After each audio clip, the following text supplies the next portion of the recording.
தமிழக வெற்றி கழக மாநாடு இன்று அதாவது பந்தல்கால் நடும் விழா நடைபெற்ற நிலையில் தற்பொழுது அக்கட்சியின் தலைவர் விஜய் அறிக்கை ஒன்றை வெளியிட்டிருக்கிறார்.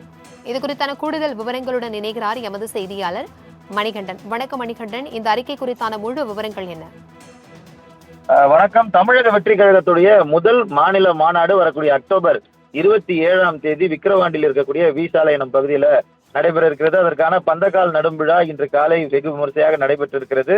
500க்கும் மேற்பட்ட கட்சி தொண்டர்கள் கலந்து கொண்ட விழாவில் கட்சியின் பொதுச் செயலாளர் புஷி ஆனந்த் அந்த விழாவை துவங்கி வைத்திருக்கிறார். இதனைத் தொடர்ந்து தமிழக வெற்றி கழகத்துடைய தலைவர் மாநாட்டிற்கு தொண்டர்கள் அழைக்கும் விதமாக அழைப்பு மடல் ஒன்றை வெளியிட்டிருக்கிறார். அவரது அதிகாரப்பூர்வ எக்ஸ் தளத்துல 3 பக்கங்களுக்கு இந்த அழைப்பு மடல் என்பது வெளியிடப்பட்டிருக்கிறது. வி சாலை என்னும் வெற்றி சாலையில் விரைவில் சந்திப்போம், வெற்றி நிச்சயம் என இதுல அவர் குறிப்பிட்டிருக்கிறார். அது மட்டுமல்லாமல் எதற்காக இந்த மாநாடு, இந்த மாநாட்டுக்கு வருபவர்கள் எந்த அளவுல இருக்க வேண்டும், கொள்கை என்ன மற்றும் பல்வேறு விஷயங்களை அரசியல் ரீதியாக சட்டப்பூர்வமாக உறுதியாக நிறைவேற்றி காட்ட வேண்டும் உள்ளிட்டவற்றை இதுல பேசியிருக்கிறார். கழகத்தின் முதல் மாநில மாநாடு என்பது அரசியல் கொள்கை பிரகடன மாநாடு என்றும், இன்னும் சரியாக சொல்ல வேண்டும் என்றால் கொள்கை திருவிழாவென்றும் வெற்றி கொள்கை திருவிழா என்றும் சொல்ல வேண்டும் என்று தெரிவித்திருக்கிறார். மேலும் ஓர் எழுச்சி உணர்வு நம் நெஞ்சில் தொற்றிக் கொள்கிறது என்றும், இது தம் தாய்மண்ணின் நிஜமாக அனைவருக்கும் இயல்பாக திகழ்வதுதான் என்றும் அவர் தெரிவித்திருக்கிறார்.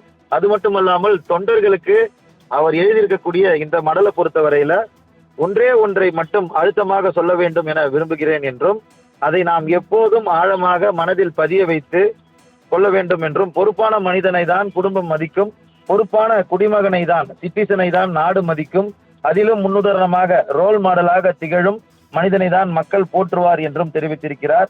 ஆகவே நம்மிடம் உற்சாகம் இருக்கலாம், கொண்டாட்டம் இருக்கலாம், குதூகலம் இருக்கலாம், ஆனால் படை அணியினர் ஓரிடத்தில் கூடினால் அந்த இடம் கட்டுப்பாடு மிக்கதாக மட்டுமில்லாமல் பக்குவம் நிறைந்ததாக இருக்கும் என்பதையும் நாம் நிரூபித்து காட்ட வேண்டும் என்று தெரிவித்திருக்கிறார்.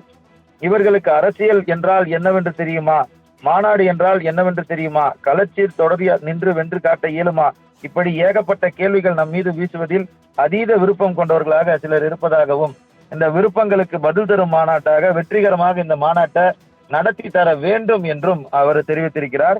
அது மட்டுமல்லாமல் இது அனைத்தையும் உள்வாங்கி உறுதியோடும் உற்சாகத்தோடும் உத்வேகத்தோடும் மாநாட்டு பணிகளை தொடங்க வேண்டும் என்றும் அவர் கேட்டுக்கொண்டிருக்கிறார்.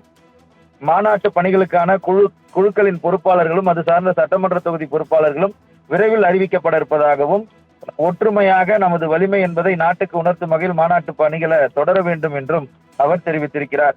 ஏற்கனவே தாவேகாவை பொறுத்தவரையில அதிகப்படியான குற்றச்சாட்டு, அதாவது விமர்சனங்கள் ஆளுங்கட்சியாக இருக்கக்கூடிய திமுக மட்டுமல்லாமல் அதிமுக, நாம் தமிழர் கட்சி என பல்வேறு தரப்பினரிடமிருந்து இணையதளங்கள்ல சமூக தள வாசிகள் மூலமாக வைக்கப்பட்டு வரும் நிலையில இதற்கெல்லாம் பதிலளிக்கும் வகையில தொண்டர்கள் ஒரு கட்டுப்பாடுடன் இந்த மாநாட்டில் கலந்து கொள்ள வேண்டும், அவர்கள் கேட்டிருக்கக்கூடிய அனைத்து விமர்சனங்களையும் பதிலளிக்கும் வகையில இருக்க வேண்டும் என்று இந்த வாழ்த்து மடல்ல, அதாவது மாநாட்டிற்கு ரசிகர்களை அழைக்கும் மடல்ல அவர் தெரிவித்திருக்கிறார்.